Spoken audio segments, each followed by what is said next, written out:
Face wash. ये कोई cosmetic नहीं, आयुर्वेदिक औषधि है। आज बुलेटिन में आपका स्वागत है और मैं हूं आपके साथ सुमन पाल। पर्यटन नगरी नैनीताल में घोड़ा लाइब्रेरी पहाड़ पचयाड़ महोत्सव 2025 का आयोजन उत्साह और इसके साथ ही सांस्कृतिक गरिमा के साथ किया गया। इस महोत्सव का उद्देश्य पहाड़ी संस्कृति, लोक परंपराओं और पुस्तक प्रेम को बढ़ावा देना है, जिसमें कि सीएम धामी ने शिरकत की है। इस दौरान उन्होंने क्या कुछ कहा है, चलिए सुनते हैं।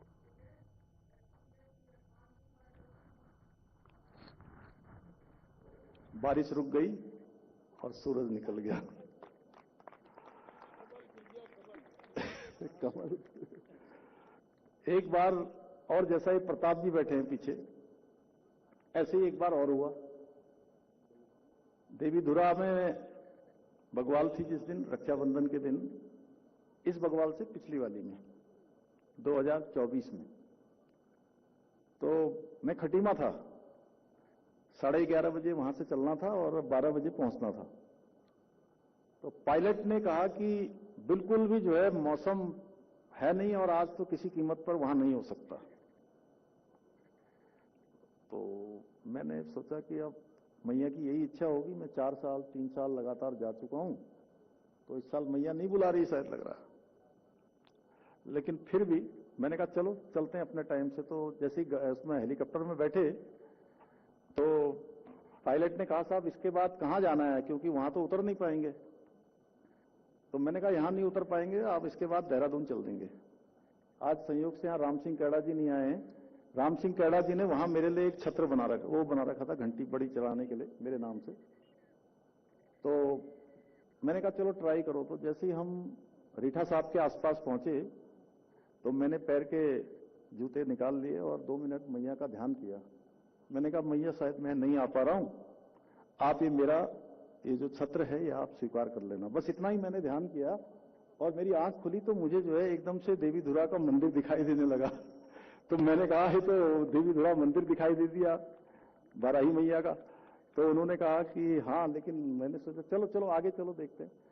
वो नीचे तो शायद नहीं होगा, लेकिन नीचे करते करते वो हवाई हेलीकॉप्टर लैंड हो गया नीचे जमीन में, और कोई भी आदमी मुझे लेने नहीं आया हुआ था, क्योंकि उनको पता था कि अब नहीं आ पाएंगे। तो इस तरह से कई बार हो जाता है। आज तो सामान्य बात है। आपने इतना ध्वल पहन रखा है, ध्वल श्वेत ध्वल मैं तो आज भगवान सूर्य की विशेष कृपा हुई। मेरे लिए बहुत आज हर्ष का विषय है कि मैं आप सबके बीच में विश्व प्रसिद्ध घोड़ा लाइब्रेरी की जो हमारी ऊर्जावान टीम है, इधर आवाज पहुंच रही है क्या पीछे? कहां तक पहुंच रही है? थोड़ा कम आ रही थी ना, इसलिए मैंने सोचा।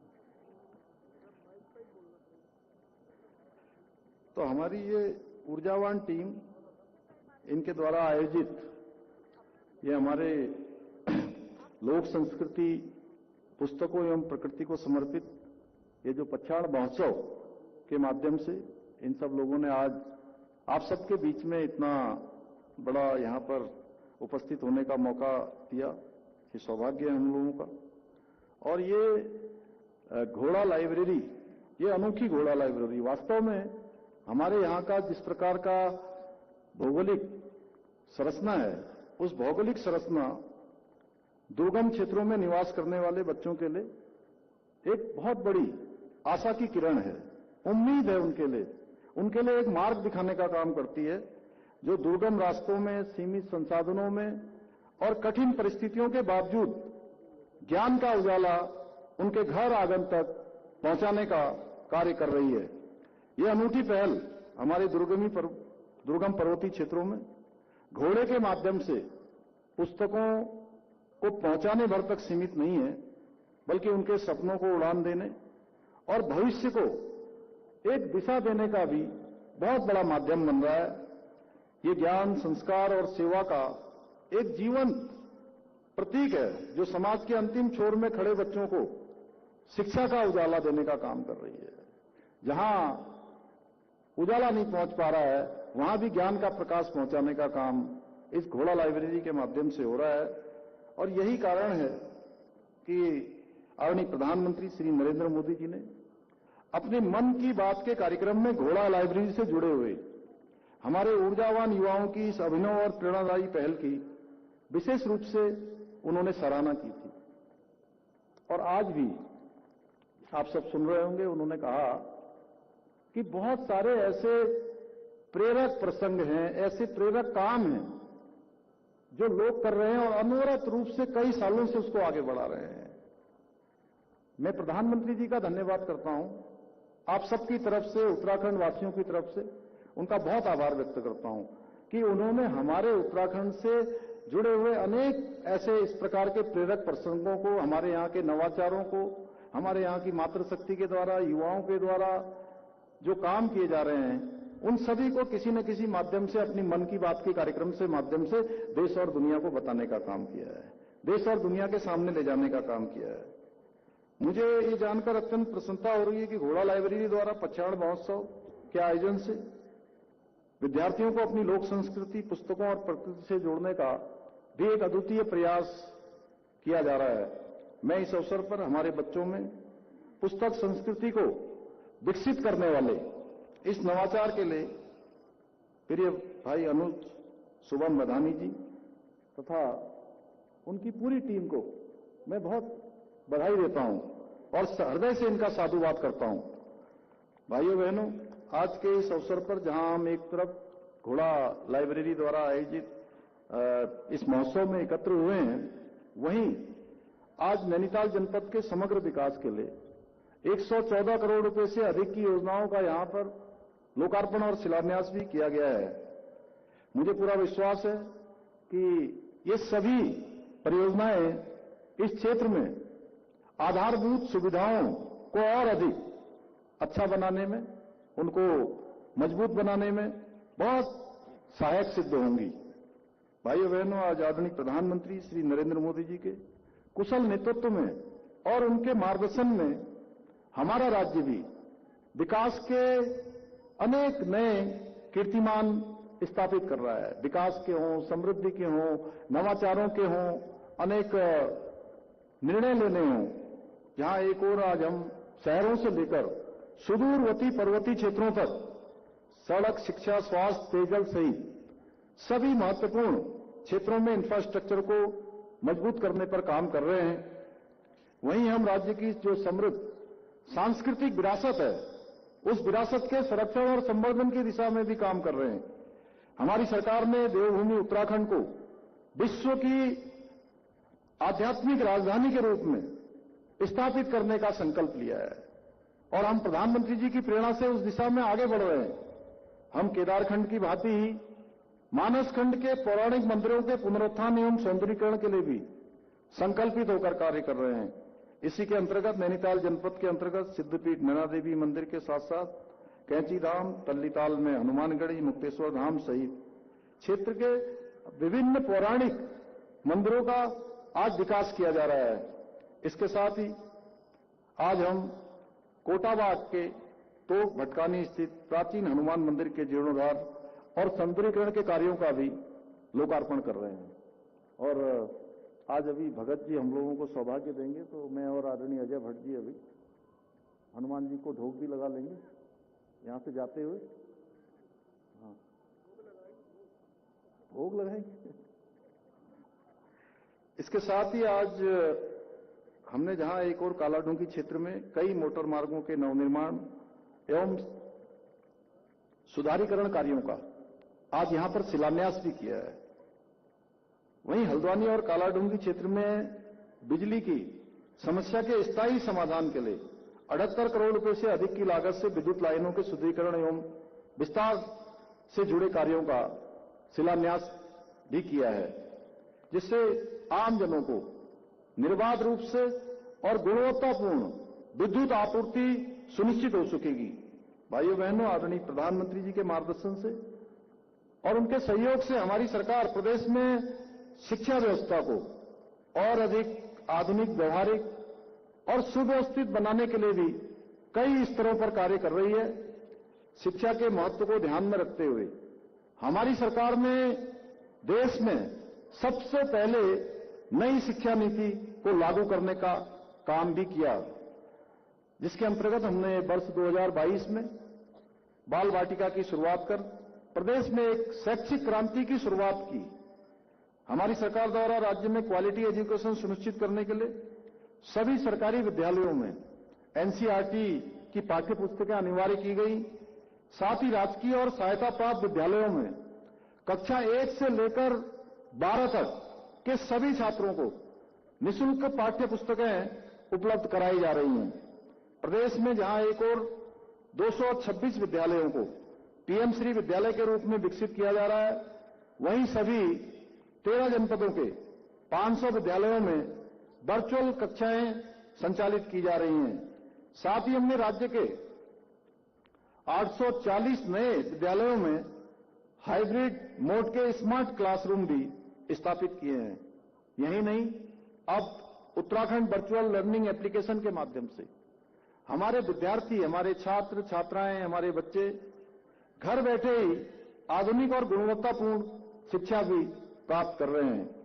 इससे बच्चे तुरंत फीडबैक प्राप्त कर अपना स्वयं का मूल्यांकन भी कर पा रहे हैं कि हमने कितनी तरीके से पढ़ाई की है, कितना हमको और तैयारी करनी है। एक अच्छा मूल्यांकन भी हो रहा है, जिससे उनको ज्ञात हो जाता है कि किस विषय में उनको और अधिक कितनी मेहनत करनी है। इसके साथ ही हम राज्य में दूरस्थ क्षेत्रों तक बच्चों को ऑनलाइन शिक्षा उपलब्ध कराने के लिए 5 पीएम ई विद्या चैनल भी संचालित कर रहे हैं। हम जहां एक और उत्तराखंड के सरकारी और अशासकीय स्कूलों के 6वीं से लेकर 12वीं तक के मेधावी छात्र छात्राओं को मुख्यमंत्री मेधावी छात्र प्रोत्साहन योजना के माध्यम से प्रत्येक माह छात्रवृत्ति भी प्रदान कर रहे हैं, जिससे उनको अपने पठन पाठन के लिए प्रोत्साहन मिले, वो आगे बढ़ें और शिक्षा में उनकी रुचि बनी रहे। वहीं हमने राज्य में बच्चों के व्यक्तित्व विकास के लिए प्रदेश के प्रत्येक विकासखंड के 10वीं और 12वीं के बच्चों को पूरे भारत भ्रमण पर भेजने की शुरुआत भी की है। पिछले वर्ष भी बड़ी संख्या में हमारे बच्चे गए थे, इस वर्ष भी गए हैं। मुझे लगता है हमारे इस ब्लॉक से भी गए होंगे। प्रदेश के सभी ब्लॉकों से बच्चे भारत भ्रमण पर जा रहे हैं, जिससे उनका एक अच्छा उनको एक्सपोजर मिल रहा है। अनेक अनेक बड़े बड़े संस्थानों को देखने का अवसर मिल रहा है। अनेक अनेक जो बड़े बड़े अवस्थापना बनी है देश के अंदर, उनसे सीखने का अवसर मिल रहा है। अनेक लोगों से मिलने का अवसर प्राप्त हो रहा है। इतना ही नहीं, राज्य के माध्यमिक विद्यालयों में हमने 8 ट्रेड्स में व्यावसायिक शिक्षा भी प्रारंभ की गई है, जिससे 42,000 से अधिक छात्र छात्राएं कौशल आधारित शिक्षा से लाभान्वित भी हो रहे हैं। मुझे ये बताते हुए अत्यंत हर्ष हो रहा है कि राज्य में पहली बार 12वीं के व्यावसायिक छात्रों के लिए रोजगार मेलों का आयोजन भी किया गया है, जिसके माध्यम से 146 विद्यार्थियों को प्रतिष्ठित कंपनियों में चयन हुआ है। और इस अभिनव प्रयास की भारत सरकार के शिक्षा मंत्रालय ने भी बहुत प्रशंसा की है। इसके अतिरिक्त उत्तराखंड देश का पहला ऐसा राज्य बन गया है जहां बुनियादी शिक्षा के लिए राज्य पाठ्य चर्चा रूपरेखा तैयार की गई है। यही नहीं, विद्यालयों में विद्यार्थियों की रचनात्मकता को बढ़ावा देने के लिए बस्ता रहित दिवस को भी पाठ्य चर्चा में शामिल किया गया है। हमारी सरकार स्थानीय भाषा और संस्कृति के संरक्षण के लिए भी काम कर रही है। गढ़वाली, कुमाऊनी, जौनसारी भाषाओं में भी पुस्तकें तैयार की गई हैं। इसके साथ ही थारू, बॉक्सा, रवाल्टी भाषाओं में शब्दकोश भी बनाए जा रहे हैं। साथ ही हमारी विरासत पुस्तक के माध्यम से कक्षा 6 से लेकर 8 तक के छात्रों को उत्तराखंड की संस्कृति, लोक परंपरा और महान विभूतियों से परिचित कराने का कार्य भी किया जा रहा है। इतना ही नहीं, बच्चों में कौशल, उद्यमता, भारतीय ज्ञान परंपरा को विकसित करने के लिए कौशलम कार्यक्रम भी प्रारंभ किया गया है। आज इस कार्यक्रम में उपस्थित बहुत सारे बच्चे या उनके अभिभावक जो यहां पर होंगे, मैं ये जरूर कहना चाहता हूं, क्योंकि हमारे बच्चे इसमें से भी बहुत सारे आगे चलकर सरकारी नौकरियों में जाने का सपना देख रहे होंगे या उसकी तैयारी कर रहे होंगे। आपके और आपके बच्चों के ये सपने, ये मेहनत, ये उनकी प्रतिभा, उनकी क्षमता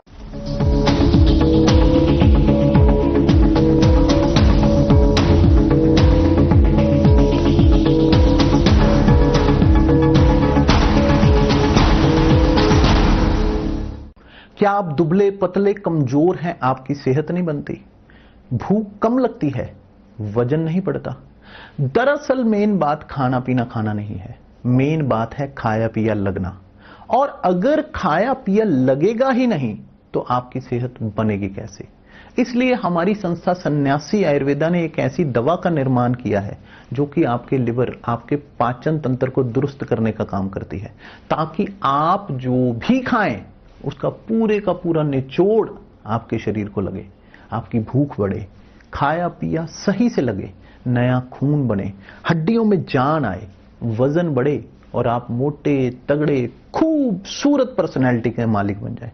सिर्फ 655 रुपए की पूरे 1 महीने की दवा होती है और आप इसे घर बैठे 011-45454545 पर फोन करके दवा मंगवा सकते हैं।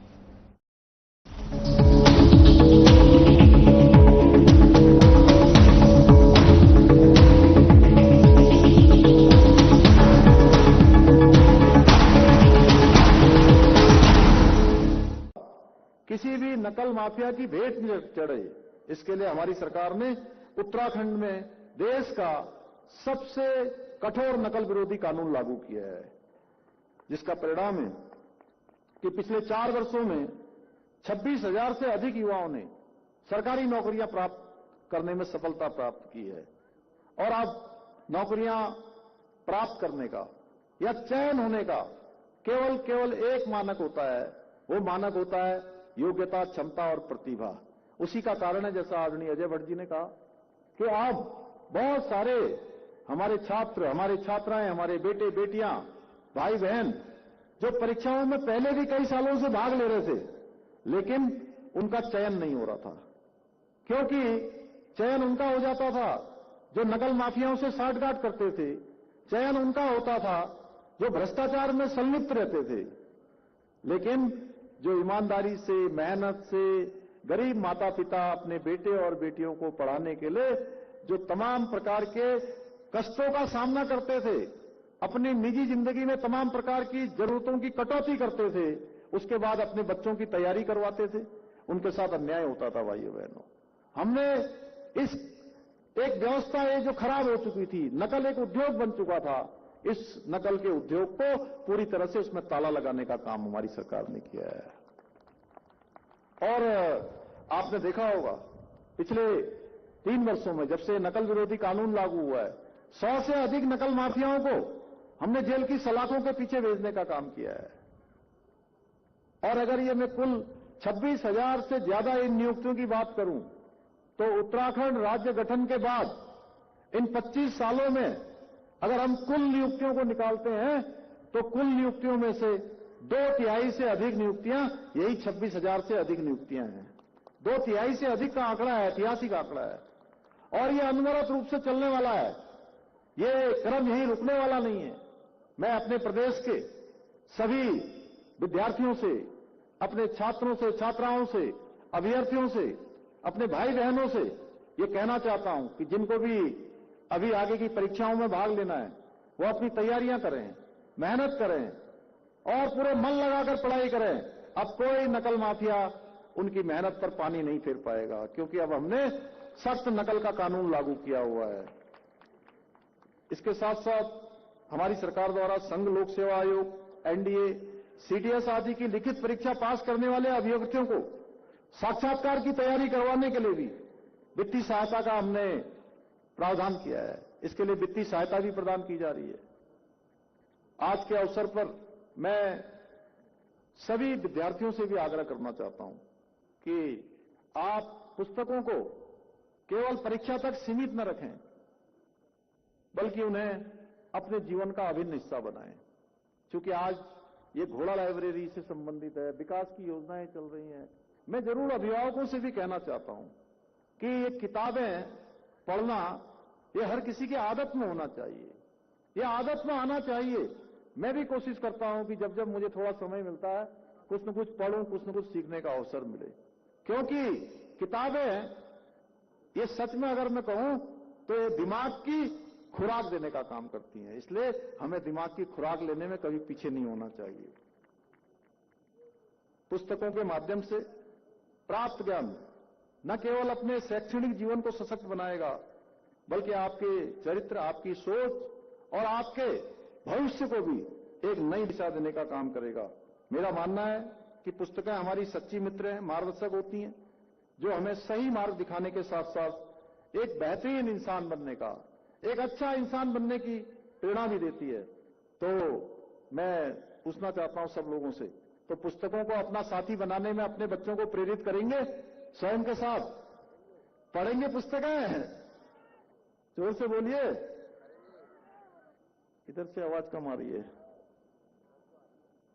चलिए, अब यहां पर भगत जी ने बहुत काम पहले ही यहां कर रखे, और ये जब भी मेरे पास आते हैं तो हमेशा विधानसभा के बारे में ही बात करते हैं, और छोड़ते ही नहीं है जब तक ये काम न करो, इनके छोड़ते ही नहीं है। तो यहां पर जो है अनेक कामों के बारे में इन्होंने उल्लेख किया है, जैसे कोटाबाग महाविद्यालय में कृषि संकाय खोलने को लेकर भी ये आए थे, कई बार इन्होंने कहा, और ये चूंकि एक नया विषय खोलना था, थोड़ा कठिन कार्य था, लेकिन हमारे वरिष्ठ नेता भी हैं। इसके साथ ही ये महाविद्यालय की बाउंड्री है, इसने मुख्यमंत्री घोषणा से स्वीकृत कराया इन्होंने।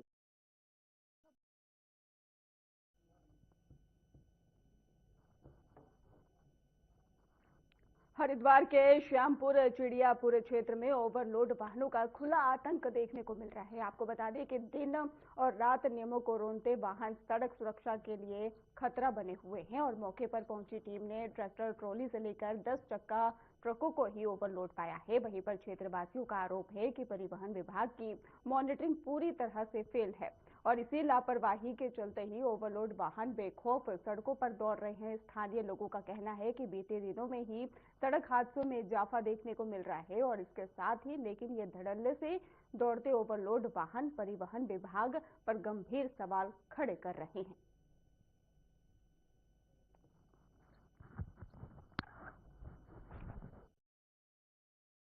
मेरा नाम आशू है, मैं लोकल में रहता हूँ। आपको बताऊं कि यहाँ पर जो ट्रैक्टर ट्रॉली ओवरलोड पे चल रहे हैं, उनके कारण कई आए दिन यहाँ पर एक्सीडेंट हो रहे हैं, हादसे हो रहे हैं। जो ट्रैक्टर हैं वो दो पहियों पे चलते दिखते हैं, कई बार यहाँ पर ओवरलोड ट्रैक्टर दो पहियों पे स्टैंड करते हुए निकलते हैं, और शासन प्रशासन इन पे अभी कोई कार्रवाई करता हुआ नहीं दिखता है। आए दिन यहाँ हादसे होते हैं, लेकिन इस पे कोई कार्रवाई नहीं हो रही है।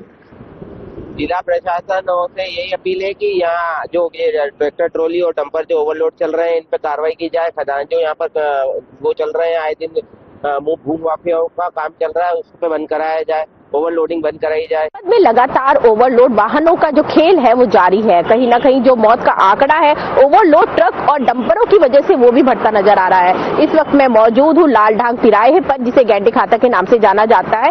यहाँ पर वन विभाग की भी गाड़ियां चलती हैं। आपको बता दें कि यहाँ पर लगातार जो खनन की गाड़ियां हैं उनकी ओवरलोडिंग देखी गई है। शिकायतों की माने तो यहाँ के लोगों का कहना है कि यहाँ लगातार जो विभागीय गाड़ी है या खनन की क्रशर की गाड़ियां हैं, ओवरलोडिंग गाड़ियां हैं, उनसे यहाँ के लोग त्रस्त हैं, क्योंकि कभी भी किसी भी तरह की हानि यहाँ पर लगातार बनी रहती है। आपको बता दें कि जो विभाग है वो इस पर किस तरह की कार्रवाई करेगा।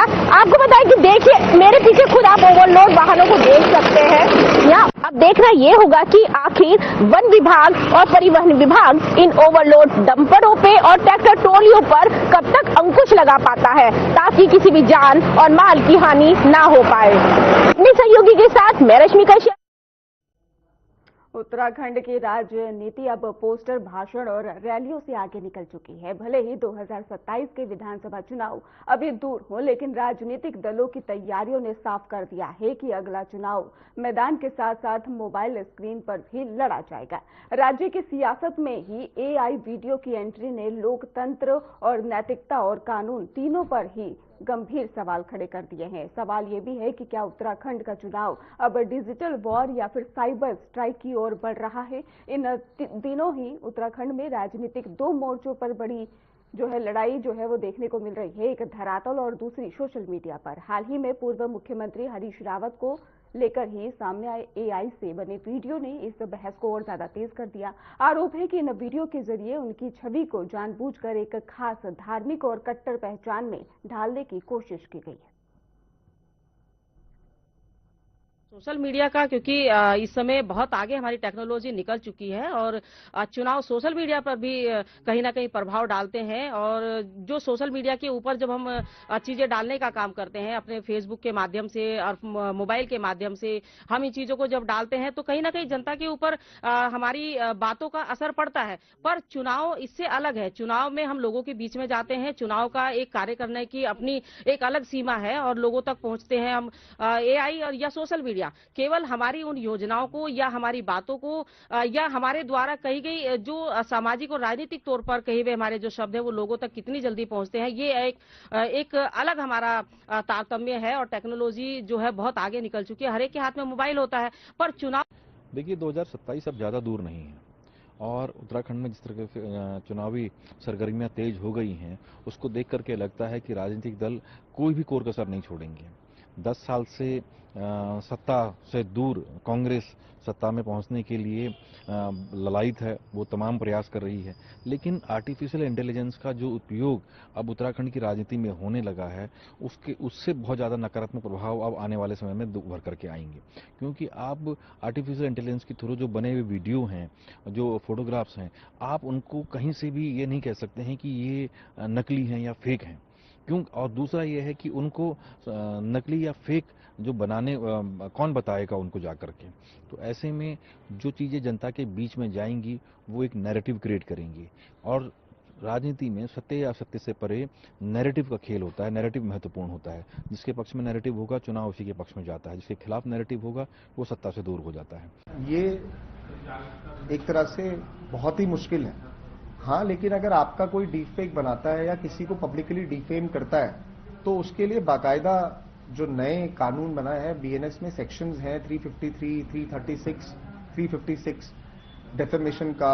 फ्रोजरी में अगर आप किसी की फोटो मॉप करते हैं या इम्पर्सोनेट करते हैं तो ये सेक्शंस लगाते हैं। और आईटी एक्ट में भी 2018 में अमेंडमेंट हुआ है, ट्रेसेबिलिटी का एक कॉन्सेप्ट आया है। अगर डीफेक किसी ने बनाया है तो हम उसको ट्रेस करते हैं, हम सहयोग पोर्टल के माध्यम से उस वीडियो को डाउन करवाते हैं और साइमल्टेनियसली उस जो भी आदमी या पर्सन उस चीज को बनाता है उस पर कार्रवाई करी जाती है। देखिए, जो तकनीक होती है वो बेहद महत्वपूर्ण होती है। और अगर हम डिजिटल इंडिया की बात करते हैं तो निश्चित तौर पर आज की तारीख में एआई बहुत महत्वपूर्ण है। अब एआई से बहुत कुछ किया जा सकता है सकारात्मक रूप से, मगर अगर उसका नकारात्मक पहलू इस्तेमाल होता है तो वो दुखदाई होगा। क्योंकि जो धरातल पे मुद्दे हैं उन मुद्दों पे हावी करने के लिए भारतीय जनता पार्टी जो सत्ता में है वो अवश्य एआई का इस्तेमाल करके लोगों को भ्रमित करने की कोशिश करेगी। लेकिन जिस व्यक्ति के पेट में खाना नहीं, जिसके बच्चे के पास नौकरी नहीं, जहां कानून व्यवस्था ध्वस्त हो रखी है, जहां महिलाओं को सुरक्षा नहीं, वो वाले सवाल भी कहीं ना कहीं बहुत महत्वपूर्ण रहेंगे। और अगर आप दोनों जो राष्ट्रीय पार्टियां हैं, जो मेन प्लेयर्स होते हैं, उनको देखेंगे तो भाजपा जरूर एआई के माध्यम से लोगों के मन में ये प्रभाव डालने की कोशिश करेगी कि बहुत सारा काम हो रहा है, या यूं कहूं कि वो बहुत सारा काम उनका हिंदू मुसलमान के एंगल पे जाएगा। फिलहाल खास बुलेटिन में बस इतना ही। आगे की खबरों के लिए आप देखते रहिए हमारे चैनल। धन्यवाद।